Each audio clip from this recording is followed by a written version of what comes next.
Жас қайын атты Нұркеннің авторлық көркем әдеби әңгімесіне қош келдіңіздер.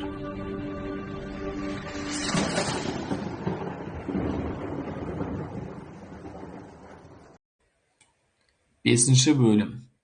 4 айдан кейін Қанаттың әскерге баратын уақыты да келіп жетті.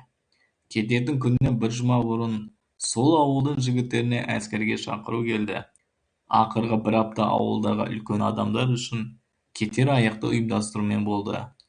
Шығарып салар күні қонақтардың барлығы Қанатқа аман-есен отан алдындағы әскери борышын өтеп келуін тілеп тарқасты. Сосын екі ғашық қол ұстасып біраз серуендеп жүріп, өзеннің жағасына келді.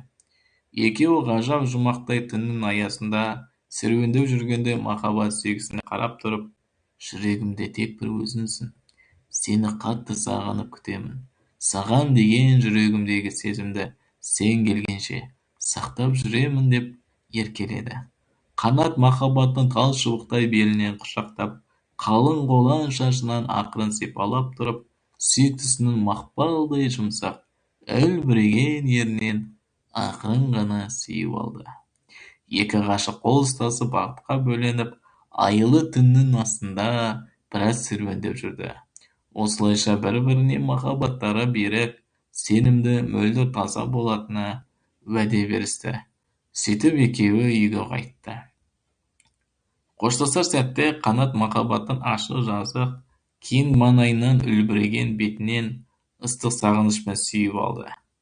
Сосын махаббат Қанатқа өзінің күздің жылы кезінде жас қайының астында жалғыз өзі түскен суретін естелік болсын деп сыйлады. Құрметті қазақ елі, осы әңгіме және де оқу барысы ұнап жатса, ендеше мен сөйлеп отырған осы видеоның төбесінде көрсетілген нөмірге 1000 теңгеден болса да аударып, менің өнеріме қолдау көрсетулеріңізді өтініп сұраймын.